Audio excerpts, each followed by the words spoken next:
মাসুদ কামাল, যদি শেখ হাসিনা ফেরে বা আপনারা বলছেন হয়তো ফিরতে পারে, যদি ফিরে আসলে কাদের বেশি ক্ষতি বা কারা বেশি বিপদে পড়বে বলে মনে হয়? দেখেন, সে নিজেও বেশি বিপদে পড়তে পারে, হতে পারে অনেক কিছু আমি বলতে পারবো না। বাট একটা জিনিস হলো আমি কিন্তু কতগুলো সম্ভাবনার কথা বলছি, যে ধরেন হাইপোথেটিক্যালি ধরেন উনি ফিরল, হয়তো সকল সম্ভাবনাকে আমি বাদ দিলাম, সব কিছুকে বাদ দিয়ে বললাম যে উনি প্লেনে করে কীভাবে প্লেনে ফিরল, এয়ারপোর্টে উনি যেদিন আসবেন সবাই জানলো, তাহলে কি হবে? তাহলে ওনার তো অনেক কর্মী সমর্থক আছে, আওয়ামী লীগের লোকজন তো আছে বাংলাদেশে। আওয়ামী লীগকে আপনি রাজনীতি করতে দেন বা না দেন, দিতে চান বা না চান, এর উপর তো নির্ভর করবেন এই লোকগুলো বাংলাদেশে আছে। এদেরকে আপনি বঙ্গোপসাগরে ফেলে দিতে পারবেন না, এরা কর্পূরের মতো উবেও যাবে না। তো তারা যদি ওখানে যায়, গেলে কি হবে? গেলে একটা ম্যাসাকার অবস্থা হয়ে যাবে। যে মনে করেন এখন ওনাদের যদি আপনি যেতে না, যেমন ধরেন 23 তারিখে ওনাদের প্রতিষ্ঠা বার্ষিকী, কই অনলাইনে কে কে জানি কি বলছিল, প্রতিষ্ঠা বার্ষিকী পালন করো, কি পালন করবো তাও বলে নেই কিছু। তাতেই দেখেন গভর্নমেন্ট 6 জেলায় আর্মি নামাই দিছে, বিজেপিও নামাইছে। এখন তার মানে কি হয়েছে? পুলিশের উপর গভর্নমেন্ট নির্ভর করতে পারে নাই। তো এটা তো আমি মনে করি যে এক ধরনের ভীতি, এবং এই ভীতিটা একদম অমূলক ভীতি, সেটা আমি হয়তো ভাবতে পারি, কিন্তু গভর্নমেন্ট তো ভাবে নাই। গভর্নমেন্ট তো নামাইছে, এখন নামে গভর্নমেন্ট কিন্তু তার শক্তিমত, তার পরিচয় দিচ্ছে, তারা এতটুকু ভয় পাইছে। এখন যদি শেখ হাসিনা চলে আসে, তাহলে গভর্নমেন্ট কী করবে? গভর্নমেন্ট বলতে ঠিক আছে, ওখানে কেউ যাইতেই পারবে না, ওখানে 144 অথবা আপনার কারফিউ দিয়ে দিলেন, ধরলাম, সবই ধরলাম, যে তারপর সে আসলো। এখন বলবেন যে না, তাহলে এত সে বোকা হবে না, আসবে না। শেখ হাসিনা আপনি হাজার সমালোচনা করেন ভাই, কোনো সমস্যা নাই, কিন্তু সে যে একজন সাহসী মহিলা, এটা কিন্তু আপনি অস্বীকার করতে পারবেন না। তার কিন্তু ভাই সাহস আছে। 1/11 সময় দেখছি আমরা, আমেরিকা চলে গেছে, আমেরিকা থেকে তারা সবাই বলছে আপনি যায়েন না, সে কিন্তু দেশে চলে আসছে। তো এখন সাহস, দুঃসাহস অনেক কিছু হতে পারে। ধরলাম এই সাহসটা তার জন্য ক্ষতিকর, ধরে নিচ্ছি কথার কথা, ক্ষতিটা কি হবে? তাকে নিয়ে আপনি জেলে ঢোকাবেন, ঠিক আছে, ঢুকালে পরে কী হবে? তারা ফাঁসি দিয়ে দিবেন, কারণ তার বিরুদ্ধে ফাঁসি রায় আছে, অথবা আপিল হবে। আপিলের দিন এখনো হবে কিনা আমি জানি না, ডিসেম্বরে আসলে বোধহয় আপিলের মেয়াদ থাকবে কিনা আমি বলতে পারবো না, মনে হয় থাকবে না। তাহলে আপনি নেতা ফাঁসিতে চড়াই দিলেন, তারপর কি হবে? তারপরে কিন্তু সহজ কিছু হবে না। তারপরে যেটা হবে সেটার আফটার ইফেক্টে কিন্তু গভর্নমেন্টকে ভাবতে হবে। বাংলাদেশে একটা অস্থিরতা আর কতদিন চলবে ভাই? কাজেই আমি জানি না উনি কেন এগুলি বলেন, কেন বলেন না, অথবা সরকার কীভাবে হ্যান্ডেল করবে, আমি এগুলি বলতে পারবো না। কিন্তু একটা জিনিস হলো কি জানেন, আমি নিজে সবসময় মনে করি যে দেশে অস্থিরতা বেশি দিন থাকা ঠিক না। দেশটাকে আপনি দেশটাকে যদি গড়তে চান, সামনের দিকে নিতে চান, দেশটাকে দয়া করে বিভক্ত করেন না। ফুয়াদ ভাই এখানে আছেন, ওনার পলিটিক্যাল পার্টি ওনার একটা আছে, ওনাদেরও একটা ভয়েস আছে। কিন্তু আমি সকল পলিটিক্যাল পার্টিকে বলি যে আপনারা বিভক্তি রাজনীতি আর করেন না। যে খারাপ, সে সমাজে খারাপভাবে চলবে, লোককে তাকে খারাপ বলবে, তাকে লোকে ভোট দেবে না। কিন্তু সবাইকে নিয়ে চলার চেষ্টা করেন।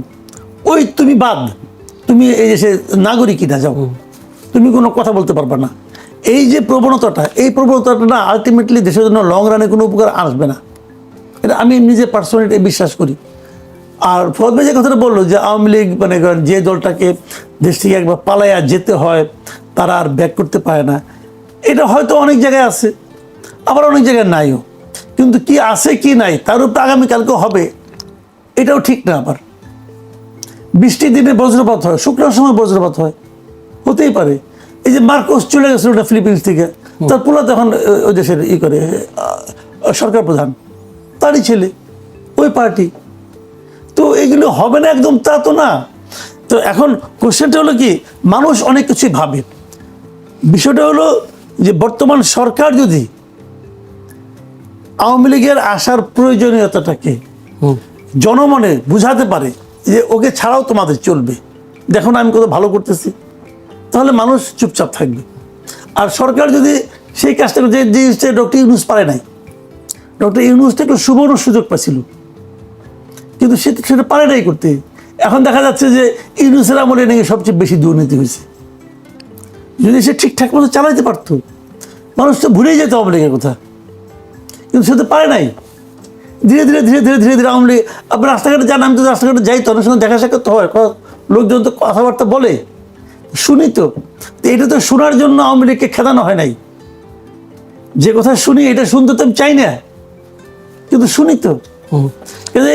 মানুষ কিন্তু জুলাই গণঅভ্যুত্থানে যে হতাহতের ঘটনা ঘটিয়েছে আওয়ামী লীগ সরকার বা শেখ হাসিনার নেতৃত্বাধীন, সেই ঘটনার জন্য শেখ হাসিনা তো ক্ষমা চায়নি, তাদের দলের নেতাকর্মীরা ক্ষমা চায় না, যার ফলশ্রুতিতে আওয়ামী লীগে ফিরে আসাটা এটা কি আমি বলি আপনাকে, 24-এর গণঅভ্যুত্থানে যে ঘটনাবলী ঘটছে, যে মর্মান্তিক ঘটনাগুলো ঘটছে, এর জন্য আওয়ামী লীগ সরকার দায়ী, শেখ হাসিনা সরকার দায়ী। ধরেন পঞ্চগড়ের আওয়ামী লীগের যে সভাপতি, ইউনিয়ন সভাপতি, সে দায়ী। যদি সে অভ্যুত্থানের বিরোধী থাকে তাহলে তো বিরোধীতা কি আপনি কিভাবে বুঝবেন? অনেক সময় আমরা দেখেছি তো, ওই সময় কি ও বলছে যে হ্যাঁ শেখ হাসিনা আমি আপনার সঙ্গে আছে, আপনারা করেন, আর ওইটা শুনে শেখ হাসিনা গুলি করছে? না, তা তো না। তাহলে বিষয়টা হলো কি, যে আপনি একটা ঘটনার জন্য সবাইকে দায়ী করেন না। সবাইকে দায়ী করলে আর কেউ থাকবে না বাকি ভাই, সবাইকে দায়ী করলে আর কেউ থাকবে না, সবাই মিলে এই একাম করে নাই। তো এখন এই ঘটনাগুলির জন্য আওয়ামী লীগের উচিত ছিল ক্ষমা চাওয়া, আমি মনে করি পার্সোনালি ক্ষমা চাওয়া উচিত ছিল। সেই ক্ষমা চাওয়ার মতো উদ্যোগ আপনি নিয়েছেন, নেন না কেন? সরকারই তো নিতে পারে ইচ্ছা করলে। ক্ষমাটা সে কোথায়, কার কাছে চাবি? 1 নম্বর। 2 নম্বর, প্রথম দিকে কয়েকদিন দেখেন আওয়ামী লীগের, আমি যেটা মনে করি আওয়ামী লীগের ওই সময় সরকারে যারা ছিল, আওয়ামী লীগ দল যারা চালাতো, সেন্ট্রাল কমিটিতে যারা ছিল, আওয়ামী লীগের বিভিন্ন এমপি যারা ছিলেন, এরা প্রত্যেকটা লোককে আপনি দায়ী করতে পারেন, কোনো সমস্যা নেই। কিন্তু তার বাইরে এরকম লোক খুঁজতে সারা দেশে কত হবে? 10,000 হবে, 50,000 হবে, 1 লাখ হবে, এর চেয়ে বেশি আপনি পাবেন না যারা এই কাজের সঙ্গে জড়িত ছিল। তো তাদের কি হবে? তাদের কি রাজনীতি করার অধিকার থাকবে না? এটা কি আপনি বলবেন না এই আওয়ামী লীগের রাজনীতি এর জন্য দায়ী? যদি আপনি বলেন আওয়ামী লীগের রাজনীতি কি 2014 থেকে শুরু হয়েছে নাকি রে ভাই? এর আগে আওয়ামী লীগের রাজনীতি ছিল না? অবশ্যই ছিল। তাহলে এত সরলীকতা, হ্যাঁ আপনার হয়তো ব্যক্তিগত একটা ক্রোধ থাকতে পারে, রাগ থাকতে পারে, কই ওই যে ক্ষমা চাওয়ার কথা বলতেছেন, ক্ষমা তো জামাতও চায় না। জামাত চাইছে ক্ষমা পর্যন্ত, জামাত ওই সময় এই রাজনীতি করে নাই। ওই সময় যে গণহত্যা হয়েছে, ওই গণহত্যার প্রতি কি জামাতের রাজনীতি ছিল না? জামাত ক্ষমা চাইছে? চায় নাই তো। আমাদের এখানে আওয়ামী লীগও চায় নাই, জাসদও চায় নাই, ওয়ার্কার্স পার্টিও চায় নাই, চাওয়া উচিত আমি মনে করি। তোমরা তো ভুল করছো রে ভাই। জি, যেতে চাই ব্যারিস্টার আসাদুজ্জামান ফুয়াদ। আমরা একটি অন্য প্রসঙ্গে যেতে চাই, যেহেতু আজকে বাজেট আলোচনায় প্রধানমন্ত্রী তারেক রহমান তিনি বলেছেন যে কোনোভাবে তিনি তিস্তা মহাপরিকল্পনা বাস্তবায়নের অঙ্গীকার তিনি করেছেন। এক্ষেত্রে আবার এনডিটিভির একটি প্রতিবেদন, সেখানে বলা হচ্ছে এই তিস্তা মহাপরিকল্পনায় চীনের যে সহযোগিতার কারণে ভারতের একটা উদ্বেগ রয়েছে। এই উদ্বেগটা কি কোনো প্রধান কারণ হয়ে যাবে কিনা ভারতের উদ্বেগটা? যদিও চীনের রাষ্ট্রদূতের জবাবও দিয়ে দিয়েছেন। আপনি কি মনে করেন তিস্তা মহাপরিকল্পনা বাস্তবায়ন কতটা সহজ বা করা যাবে কিনা, যেহেতু আওয়ামী লীগ আমলে আমরা বারবার পিছাতে দেখেছি? আচ্ছা, মাসুদ ভাইয়ের একটু রেসপন্স করি। সেটা হচ্ছে যে আওয়ামী লীগ আর সরকার আলাদা করার এই চেষ্টাটা কিন্তু গণহত্যাকে ছোট করার একটা অ্যাটেম্প্ট হয়ে যাবে আর কি। মাসুদ ভাই হয়তো গুড ফেথে বলে থাকতে পারেন। প্রশ্ন হচ্ছে যে আওয়ামী লীগ সরকারটা জিনিস কাঠামোটা কি, সে কিসের উপরে ভিত্তি করে তার এই সকল কর্মকাণ্ড করেছে? দেখেন, শুধু কি পুলিশ, র্যাব, আইনশৃঙ্খলা বাহিনীর লোকজন গুলি করেছে? গুলি কি আওয়ামী লীগ করে নাই? ছাত্রলীগ, যুবলীগ, স্বেচ্ছাসেবক লীগের ছেলেপেলের হাতে কি আমরা অস্ত্র দেখি নাই? শত শত খুন গত 15, 16, 17 বছরে হাজার হাজার খুনের সাথে কি এই বাহিনীগুলো জড়িত ছিল না? তারা বিরোধী দলের নেতা, বিএনপি, ছাত্রদল, যুবদল, জামাত, শিবির ধরে ধরে পিটায়া তারপরে হচ্ছে থানায় সোপর্দ করে নাই, এদের বাড়িঘর সহায় সম্পত্তি দখল করে নাই, এলাকা ছাড়া করে নাই। 1,34,000 মিথ্যা মামলা সব কি পুলিশ করেছে? পুলিশকে দিয়ে এরা করায় নাই? তাহলে প্রশ্ন হচ্ছে, এবং আপনার মনে থাকার কথা 14 দলের মিটিং হওয়ার পরে কিন্তু সিদ্ধান্ত হয়েছিল যে ইমার্জেন্সি ডিক্লেয়ার করা হবে, আপনার মনে আছে? এবং সেখান থেকে সিদ্ধান্ত হয়েছে যে মিলিটারি ডিপ্লয় করা হবে, shoot on sight policy enforce করা হয়েছে, মিলিটারি ডিপ্লয় করা হয়েছে 14 দলের মিটিংয়ে কিন্তু, এবং সেটা গণভবনে হয়েছে। তো 14 দলের ভিতরে কি আওয়ামী লীগও দল আকারে উপস্থিত ছিল না? এই গণহত্যার জন্য বাহিনীগুলোকে নামানো, এমার্জেন্সি কল করা, মোবাইল ইন্টারনেট বন্ধ করে দেওয়া, কালেকটিভলিতে এগুলো করেছে। তারপরে হচ্ছে কাঠামোগতভাবে দেখেন, এই যে স্থানীয় পর্যায়ে যত নির্বাচিত লোক ছিল সোকল্ড, নির্বাচন ছাড়া যারা এই পদগুলো দখল করেছিল, এরা আওয়ামী লীগের বিভিন্ন পর্যায়ের নেতা না? ওয়ার্ডে, ইউনিয়নে, মহানগরীতে, বিভিন্ন কমিটিতে এরাই তো এই কাজগুলো করেছে। এরাই তো লুটপাট কি শুধু আওয়ামী লীগের প্রেসিডিয়াম সদস্যরা পালাইছে, এমপিরা পালাইছে? গ্রাম পর্যায়ে, ইউনিয়ন পর্যায়ে লোকজন পালায় নাই? আমাদের অধিকাংশ গ্রামে গঞ্জে আওয়ামী লীগের নেতাকর্মীরা তো পলাতক, যারা বিএনপির সাথে লিয়াজো করে টাকা পয়সা দিয়ে টিয়া ম্যানেজ করে থাকতে পারতে থাকতেছে, বাইরে পাঠাইছে। প্রশ্ন হচ্ছে আপনি কাকে কতটুকু শাস্তি দেবেন, তার অপরাধ কতটুকু? ধরেন ওই জেলার ইউনিয়নের যে আওয়ামী লীগের সভাপতি যার কথা বলছেন মাসুদ ভাই, যে তার অপরাধ হাসিনার অপরাধের সমান না। হাসিনার যদি মৃত্যুদণ্ড হয় এই হাজার হাজার খুনের জন্য, তার এইরকম একটা ফ্যাসিস্ট কাঠামো টিকিয়ে রাখার জন্য, এরকম একটা জঙ্গি গোষ্ঠীকে 17 বছর টিকিয়ে রাখার জন্য তার হয়তো 6 মাস হইতে পারে, 9 মাস হইতে পারে, অথবা কোনো কিছু হইতে পারে না। সে হয়তো একটা কমিশনের কাছে গিয়ে দুঃখ প্রকাশ করবে যে আমি এই ফ্যাসিবাদী কাঠামোর সাথে জড়িত ছিলাম, এটাই আমার ভুল। তাহলে আপনি কি করবেন? আমি ইতিমধ্যে আপনার করে ফেললে ঠিক হয়ে যাবে? অনেক প্রসেস হতে পারে, তওবা কমিশন হতে পারে। আমি এটার একটা ডিটেল প্রস্তাবনা আপনার সাথে সহ বিভিন্ন জায়গায় বলেছি যে আমাদের একটা পাবলিক হিয়ারিং কমিশন করা দরকার, গণশুনানি কমিশন, যেটা আমেরিকাতে সিনেট হিয়ারিং হয়, কংগ্রেশনাল হিয়ারিং হয়, ব্রিটিশ পার্লামেন্টে হয়, যেখানে আপনার দক্ষিণ আমেরিকা থেকে শুরু করে যেখানে যেখানে গণহত্যা হয়েছে সেরকম বহু দেশে এরকম কাঠামোগত গণশুনানি আছে, যেখানে এসে ভিকটিমরা কথা বলবে, রাজনীতিবিদরা কথা বলবে, সাংবাদিকরা কথা বলবে, মানবাধিকার কর্মীরা কথা বলবে, আওয়ামী লীগের নেতাকর্মীরাও গিয়ে কথা বলবে। তারা গিয়ে কনফেশন করবে যে কে কতটুকু অন্যায় করেছে, করে নাই, এবং তখন আপনি ফৌজদারি মামলা হিসাবে হিসাব করবেন। সেক্ষেত্রে তো মাসুদ ভাই বলছেন যে আওয়ামী লীগ ক্ষমতা কেন চাইবে? জামাত তো ক্ষমতা চায়নি, জাসদ ক্ষমা চায়নি, সেটার জন্য দায় কার? সেই দায় কি আমাদের জেনারেশনের, মানে 2024-এর গণ অভ্যুত্থান যারা করছে তাদের দায়? এটা তো ওনাদের জেনারেশনের ফেইলিওর, যারা গত 40-50 বছর ধরে পলিটিক্স করছে, পলিটিক্যাল পার্টিসগুলো, তাদের কালেকটিভ ফেইলিওর যে তারা সেই কাজটা কেন করতে পারে নাই। তাহলে প্রশ্ন হচ্ছে আপনি 24-এর ফ্রেমকে তো 24-এর মতো করে ডিল করবেন, আপনি কি 71-এর ফেইলিওরটাকে কন্টিনিউ করতে চান? ওখানে কাউকে দোষী করা যায় নাই, অ্যাকাউন্টেবল করা যায় নাই, সো 24টাও আমরা মাফ করে দেবো, মানে এটা তো হইতে পারে না। আপনি পুরাতন একটা অপরাধের বিচার করতে পারেন নাই, এই জন্য কি আপনি 24-এর অপরাধের বিচার করবেন না? তাহলে কাঠামোগতভাবে তো এই জিনিসকে আমরা মেনে নিতে পারি না। যারা গণহত্যা ধ্বংস করেছে, তারা আমাদের ফাইন্যান্সিয়াল সেক্টর, আপনি বাজেট নিয়ে আলোচনা করবেন, এই বিএনপিকে এখন আমরা যত সমালোচনা করব, এর প্রত্যেকটা সমালোচনার রসুনের কোয়া তো আপনার আওয়ামী লীগের মধ্যে, তার 17-18 বছরের শাসনের যে কাঠামো, যেগুলো আমরা এখনো ফেস করতেছি। সেই জন্য হচ্ছে আওয়ামী লীগের ব্যাপারে গণশুনানি কমিশন করেন। অনেকগুলো মডেল আছে, আমি অনেকগুলো মডেলের কথা এর আগে বিভিন্ন সময় বলেছি। আপনি সাউথ কোরিয়ান মডেলের কথা বলবেন, অথবা জার্মানির মডেলে যাবেন, অথবা হচ্ছে আপনি রিসেন্ট কোনো মডেল আপনি আবিষ্কার করবেন, রুয়ান্ডার মডেলে যাবেন, এগুলো নিয়ে কথা বলেন, সরাসরি কথা বলেন কি অপশনে যাবে।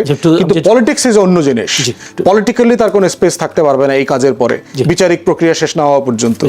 তিস্তা মহাপরিকল্পনা বাস্তবায়ন নিয়ে প্রথম কথা হচ্ছে যে উদ্বেগ থাকেন কিনা, রাইট, প্রশ্ন হচ্ছে যে ভারতের উদ্বেগ থাকা না থাকার বিষয়ে আপনি আলাপ করতে পারেন, কিন্তু প্রশ্ন জিনিসটা আমার করা দরকার সেই জিনিসটা আমাকে করতে হবে।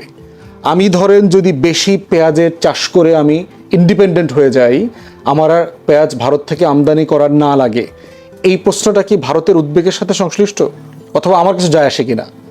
আমি যদি এখানে পদ্মা ব্যারেজ করে আমার 34-35টা জেলার কৃষক, আমার যারা জেলেরা আছেন, আমার যারা ওই পাড়ের মানুষগুলো আছেন, কোটি কোটি মানুষ, তারা যদি সচ্ছল জীবনযাপন করতে পারে, তাহলে সেটা নিয়ে কি ভারতের উদ্বিগ্ন হওয়ায় আমার কিছু যায় আসে কিনা? আমি যদি সীমান্ত পাহারাদার বাড়াই সংখ্যায়, সীমান্তে আমি আধুনিক অস্ত্র দেই, আমি যদি ক্যামেরা লাগাই, রাতের ভেতরে নাইট ভিশন ক্যামেরা দেই, এইটা করাই, রাডার বসাই, তারপরে ড্রোন ইউজ করি, এতে কি ভারতের উদ্বিগ্নতায় আমার কিছু যায় আসে কিনা? প্রথম কথা হলো আমার যায় আসে না, কিছু যায় আসে না। আমি যেটা করব আমার দেশের স্বার্থে এটা করার দরকার কিনা, তারপর হবে বলে মনে হয়, হবে কিনা সেটা অন্য আলোচনা, বাট কনসার্নের কথা বলছি যে দিল্লির এখানে কনসার্ন আছে, এটাতে প্রথম কথা হচ্ছে আমার কিছু যায় আসে না কার কি কনসার্ন আছে। দ্বিতীয়ত হচ্ছে তারপরও প্রতিবেশী রাষ্ট্র হিসাবে তার সাথে আপনি কথা বলেন, কি কনসার্ন আপনার বলেন আমাকে, আপনার কোন কনসার্ন আছে যেটা আপনার সভরেন্টিকে এফেক্ট করতেছে, যেটা আমি কাজটা করলে আপনার ক্ষতি হবে। আপনি কি আমার কোনো কনসার্ন মেনেছেন? আপনি যে সেই 74-75 সাল থেকে ফারাক্কা ব্যারেজ চালু করে রাখছেন, আপনি যে 54টা অভিন্ন নদীতে বাদ দিয়ে রাখছেন, আপনি কি কোনোদিন আমার কনসার্ন বোঝার চেষ্টা করেছেন? আমার দেশের 1/3 যে মরুভূমি হয়ে গেছে, $60 বিলিয়ন উপরে ক্ষতি হয়েছে আমার কৃষকের, জেলেদের গত 50 বছরে, সেই কনসার্ন কি আপনি রাখছেন? আপনি যে প্রতি মাসে আমার 30, 40, 50 জন করে সীমান্তে মারছেন, আমার উদ্বিগ্নতা কি আপনি মাথায় রাখছেন? আপনি যে গণতান্ত্রিক প্রক্রিয়াতে ইন্টারফেয়ার করতেছেন, আমার দেশকে স্টেবল থাকতে দিচ্ছেন না, এই যে সনাতনীদেরকে খেপাচ্ছেন, উস্কাচ্ছেন, হিন্দুদেরকে দিয়ে পলিটিক্স করাচ্ছেন, আপনি যে আওয়ামী লীগকে, হাসিনাকে কয়দিন পর পরে ফেরানোর চেষ্টা করেন, এটা নিয়ে আমরা উদ্বিগ্ন না? আপনি আমার দেশে যার বিরুদ্ধে মৃত্যুদণ্ড হয়েছে, ফাঁসির আসামি, গণহত্যার আসামি, তাকে আপনারা সব দল মিলে আশ্রয় দিয়েছেন, দিল্লিতে থাকতে দিচ্ছেন, হাজার হাজার আওয়ামী লীগের নেতাকর্মীদেরকে ওই পারে রেখেছেন যারা এখানে অস্থিতিশীলতা তৈরি করছে, একটা বক্তব্য দিয়ে দিচ্ছেন, আবার 2-4-5 হাজার আওয়ামী লীগের লোকজন গ্রেফতার হইতেছে, মাইর খাচ্ছে। এগুলো আমাদের উদ্বিগ্ন হওয়ার বিষয় না? তাহলে প্রশ্ন হচ্ছে, আপনার উদ্বিগ্নতাকে আমি কখন সম্মান করব? যখন আপনি আমার কনসার্নকে সম্মান করবেন। সেক্ষেত্রে এটা উদ্বেগ, ভারতের উদ্বেগের বিষয়টা আমাদের মাথায় নেওয়ার দরকার নেই। আমরা বলবো, মানে কথা বলতে শুনতে তো সমস্যা নেই। বাংলাদেশ সরকার যেতে চাই। মাসুদ কামাল, আপনার কি মনে হয়, তারা বলছেন এনডিটিভি নয়াদিল্লির আশঙ্কা চীনের উপস্থিতি বাড়লে, চীন যেহেতু সহযোগিতা করবে বলেছে, চীনের উপস্থিতি বাড়লে ভারতের নিরাপত্তা উত্তর পূর্বাঞ্চলের সঙ্গে মূল ভূখণ্ডের সংযোগকারী এই গুরুত্বপূর্ণ করিডোরের কৌশলগত নিরাপত্তা ঝুঁকির মুখে পড়তে পারে। যেটা চিকেন নেকের কথা বলছে শিলিগুড়ি। তো আপনি কি মনে করেন, আসলে ভারত এটা করতে দেবে? দীর্ঘদিন বাধাও দিয়েছিল, আমরা যতটুকু জানি। বাধাটা কিভাবে দেবে? ভারত কি আমার ভূখণ্ডে আসবে?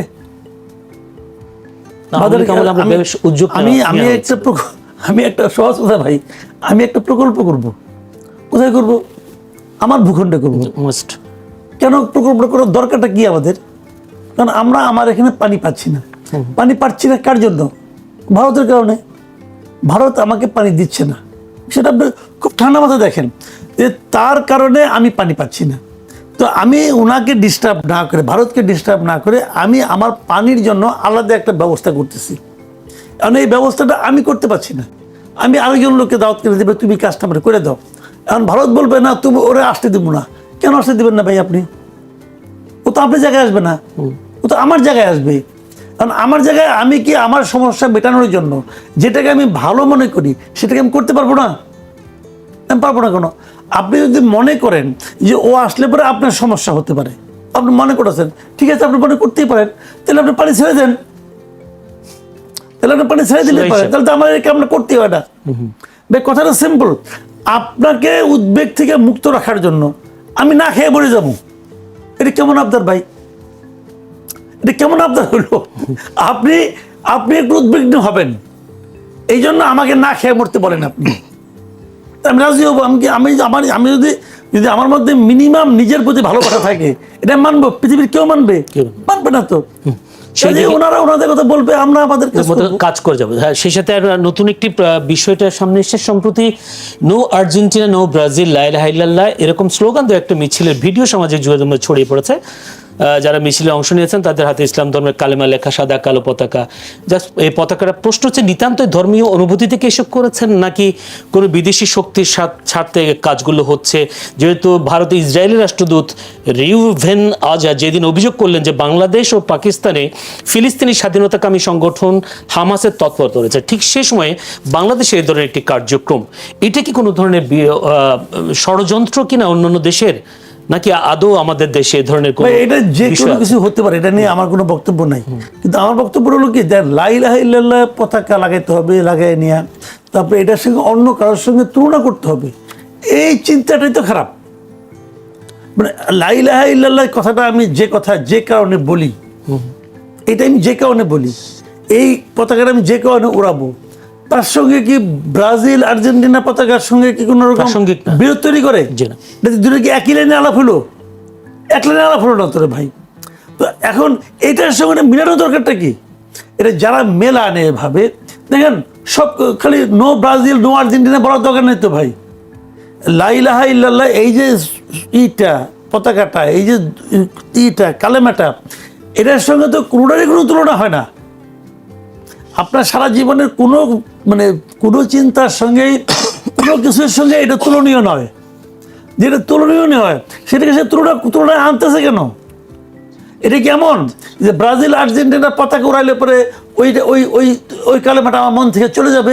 এটা কেমন ভাই? এগুলি হলো কি জানেন, এগুলো একটা মতলববাজি। এর পেছনে একটা মতলব আছে। আর মতলবটা কি, এটা সরকারকে খুঁজে বাই করতে হবে। এবং যারা এই মতলবে কাজকর্ম করে, দেখেন আমার বয়সটা কম হয় নাই, এতদিন বয়সে অনেকগুলি বিশ্বকাপ দেখি, 82 থেকে বিশ্বকাপ দেখি, মোটামুটি বুঝে শুনে দেখি। আমি এরকম কোনদিন দেখি নাই যে ব্রাজিল আর্জেন্টিনা পতাকার সঙ্গে ওইটা যে একটা প্রতিদ্বন্দ্বিতামূলক অবস্থা আসবে। এটাকে সাংঘর্ষিক নাকি? ওইটা এক জিনিস, এটা আরেক জিনিস। তো এটাকে এটা আনতে হবে কেন? এটাকে বাংলাদেশকে কোন ধরনের মৌলবাদী রাষ্ট্র হিসেবে প্রতিষ্ঠা করার চক্রান্ত ভাইজান, কি? এই অভিযোগ এটা শেখ হাসিনা সারা জীবনে দিয়ে আসছিল। কিছু হইলে খেলে কইতো যে এটা মৌলবাদী রাষ্ট্র হয়ে যাচ্ছে, হ্যাঁ হয়ে যাচ্ছে, এইগুলি বলার জন্য বলা হচ্ছে। আমার দেশের মানুষ মৌলবাদী না। আপনি 20টা সংগঠন করেন না, করেন আপনি, আমাদের তো আপনার পক্ষে নিতে হবে নাকি? আমার মতো আরো লোক তো আছে, এই লোকগুলিকে তো আপনার সংগঠনে যোগ দেওয়াইতে হবে। দেওয়ার না কিরম পারেন? একদিন তো দেখতেছি, তো বহুত দেখতেছি, এগুলো বোগাস। জি, একটু ব্যারিস্টার আসাদুজ্জামান ফুয়াদ, আপনি কি মনে করেন আসলে এটি কোন ধরনের ষড়যন্ত্র কিনা, ইন্টারন্যাশনাল আন্তর্জাতিক কোনো ষড়যন্ত্র কিনা?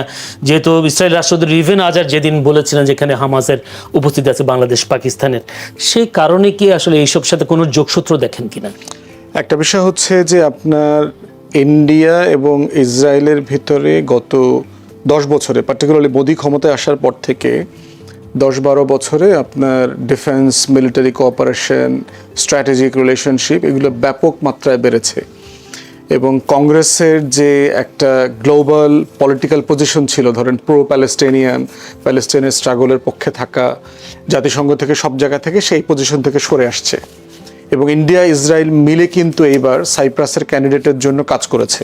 আমাদের যেখানে ক্যান্ডিডেট ডক্টর খলিলুর রহমান জিতলেন, বিকল্প ছিল কিন্তু সাইপ্রাসের ক্যান্ডিডেট।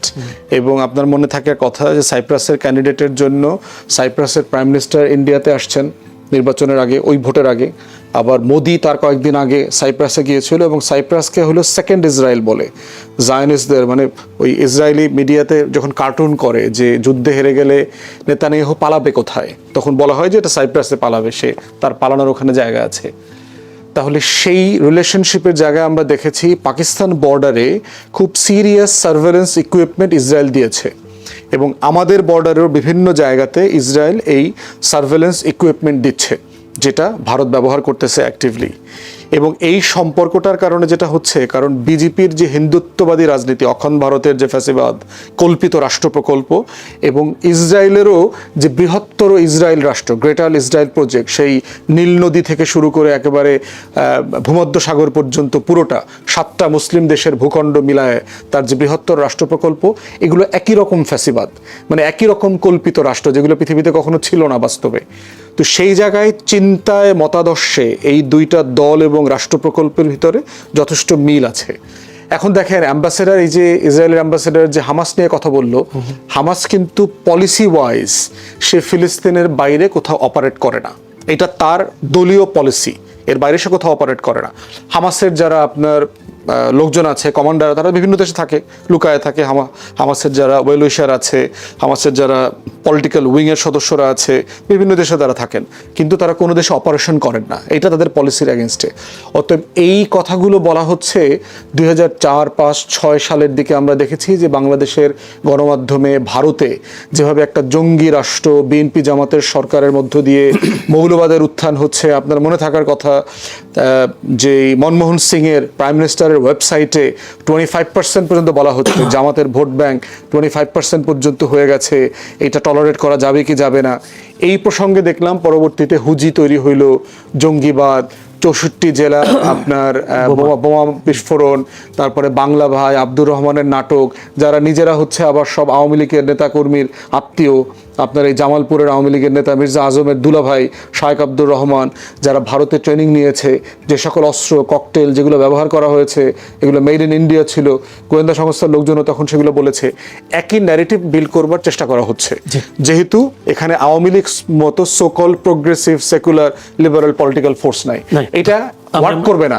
এই জিহাদ ব্যবসা বলেন আর হচ্ছে জঙ্গি বয়ান বলেন, দুইটার কোনোটা ফাংশন করবে না। যেটা জরুরি সেটা হচ্ছে গোয়েন্দা সংস্থার মাধ্যমে সিরিয়াসলি বোঝা দরকার যে আসলে এর পিছনে কি একটা ইনোসেন্ট, একটা ধর্মীয় মূল্যবোধ কাজ করেছে, যে ঠিক আছে সবাই আর্জেন্টিনা, ব্রাজিল সবাই খেলা নিয়ে ব্যস্ত, আমরা একটু ধর্মীয় প্রচারণা করি, এইটা না এর পিছনে আসলে কোনো বয়ানের রাজনীতি, কোনো সংগঠন কাজ করতেছে কিনা যারা বাংলাদেশকে ছোট করতে চায়। জি, অসংখ্য ধন্যবাদ মাসুদ কামাল।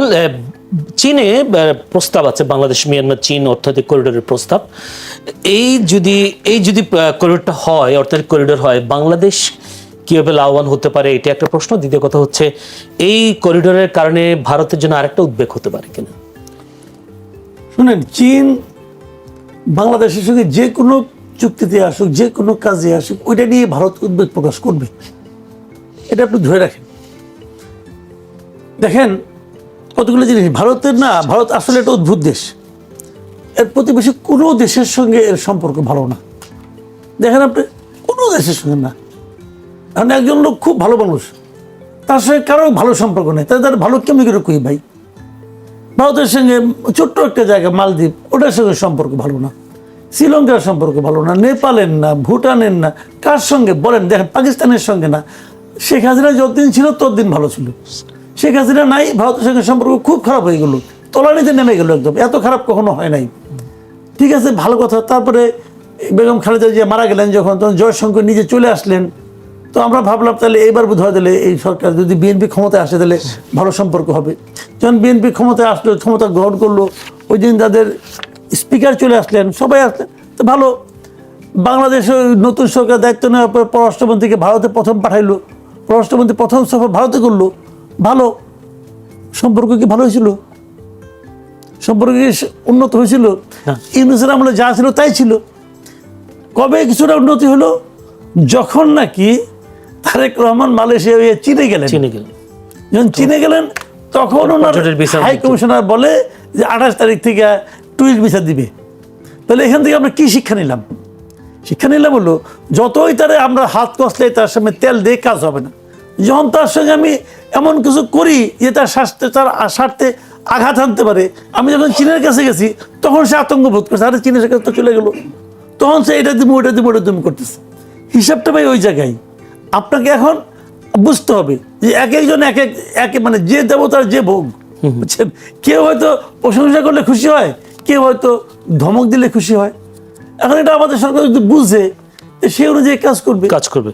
সেক্ষেত্রে বাংলাদেশ মিয়ানমার চীন করিডোরটা করা কতটা, এই জিনিসটা আমি বলি, এই জিনিসটা আমি এটা মানে আসলে এটা যদিও চীনের খুব আগ্রহ এই ব্যাপারে, এখানে আমাদের কি লাভ আমি বলতে পারবো না। হয়তো আমরা চীন থেকে প্রচুর কিছু ইম্পোর্ট করি, হয়তো এখানে আমাদের কিছু সুবিধা হতেও পারে, স্ট্র্যাটেজিক্যালি মানে ভূরাজনৈতিকভাবে কী হবে জানি না। কিন্তু একটা কথা আমি বলি আপনাকে, এখানে দেখেন এই যে মিয়ানমারের সঙ্গে আমাদের সম্পর্ক নিয়ে আমরা বলছি চীন যেন এখানে মধ্যস্থতা করে এবং আমাদের রোহিঙ্গা নিয়ে যাওয়ার ব্যাপারে, এইগুলি আসলে অর্থহীন এই কারণে, যদিও জানি যে মিয়ানমারের উপর চীনের অনেক প্রভাব, কিন্তু প্রবলেমটা হলো কি, এখন কিন্তু আমি রোহিঙ্গাদের ওখানে পাঠাতে পারবো না। রোহিঙ্গাদের যেখান থেকে যাবো ওটা তো আরাকানের দখলে চলে আসছে। আরাকান আর্মির সঙ্গে তো আমরা কিভাবে আলোচনা করবো? কারণ আপনি যদি এই রোডটাও করেন, যে প্রস্তাবিত রোডটা, এটার জন্য তো আরাকান দিয়ে আপনাকে করতে হবে। আমাদের সঙ্গে তো সীমান্ত তো আরাকানের। যদি 2 দিন পরে আরাকান একটা স্বাধীন রাষ্ট্র হয়ে যায় তখন তো আরাকান ভাই বিষয়টা এখানে। কিন্তু আরাকানকে যদিও আবার আরাকানকেও চীনরাই কিন্তু হেল্প করতেছে। চীন তো একটা অদ্ভুত টাইপের ক্যারেক্টার, তো সে এরেও দেয় ওরেও দেয়, তোমরা লাগো, যে জিতবে সে আমার, আমি অস্ত্র বিক্রি করবো। হ্যাঁ, তো এখন ওইখানে তো 2 দিকে আছে। তারপরেও চীনও তো আর অফিসিয়ালি আরাকানের কথা বলতে পারবে না। এখন এখন কিন্তু মিয়ানমারের সঙ্গে আমাদের খুব একটা ঝামেলা নাই, কারণ যে আমাদের যে সীমান্ত যে জায়গাটা ওটা তো মিয়ানমারের দখলেই নেই। আরাকান আর্মির মিয়ানমার কি করবে এখানে বুঝি না। অসংখ্য ধন্যবাদ ব্যারিস্টার ফুয়াদ, আপনি ছোট্ট করে যদি 1 মিনিটে বলতে পারেন যে এই বিষয়টা আমাদের কতটা লাভবান হবে। দেখেন এই আলোচনাগুলো কিন্তু পুরাতন। এশিয়ান হাইওয়ে নেটওয়ার্কের ব্যাপারে আমার মনে আছে যে আমরা ছোটবেলা থেকে আলোচনাগুলো শুনেছি, এবং সেই আলোচনাতে কিন্তু ইন্ডিয়া, চায়না, বার্মা সবাই ছিল, থাইল্যান্ড, আপনার ফিলিপিন, এই পুরো সাউথ ইস্ট এশিয়া মিলায়ে এক নেটওয়ার্ক করা যায় কিনা। কিন্তু ভারতের এবং চীনের সম্পর্কের বৈরিতা যেটা করেছে, এই কোনো প্রজেক্টই সাকসেসফুল হতে দিচ্ছে না। ভারত দেখেন মানে সার্কটাকে একেবারে প্রতিবন্ধী করে দিয়েছে, ফেল করে দিয়েছে। আমরা আওয়ামী লীগের সময় আসতে শুনি যে মিয়ানমার, ইন্ডিয়া, বাংলাদেশ হয়ে একটা হাইওয়ে হবে। এখন শুনতেছি ইন্ডিয়া বাদ শুধু মিয়ানমার আর চায়না হবে। আপনি যদি কোঅর্ডিনেশন চান, আমরা যদি সবাই মিলে করতে পারি, কিন্তু প্রশ্ন হচ্ছে সেখানে ভারতকে তো আগে ট্রাস্টেবল পার্টনার হিসেবে দেখতে হবে। আমেরিকান এস্টাবলিশমেন্ট ইদানিং মানে খুব অ্যাক্টিভ করে বলতেছে, দেখবেন যে India is no longer a trusted partner. আপনি দেখবেন এখানকার পুরো পলিসি ফ্রেমকে তারা বলতো ইন্ডো প্যাসিফিক, ইন্ডো শব্দটা ফেলে দিয়েছে, তারা প্যাসিফিক কমান্ডে চলে গেছে। এর মানে ভারতের গুরুত্ব কি পরিমাণ কমে গেছে। তারপরে আমেরিকা এবং ইসরায়েলের যে কনফ্লিক্টে পাকিস্তান যে রোল প্লে করেছে ইন্টারন্যাশনালি, সব কিছু মিলায় হচ্ছে এইটা সিম্পল ট্রাস্টের ব্যাপার, যেটা ভারতকে আর করা যাচ্ছে না। বাট যদি করা নাও যায় সেক্ষেত্রে আমরা আলাদা করে ট্রানজিট করব। তো সেক্ষেত্রে বার্মার যে ইন্টারনাল প্রবলেম আছে, যেটা মাসুদ ভাই বললেন, সেটা আমাদেরকে বিবেচনায় নিতে হবে।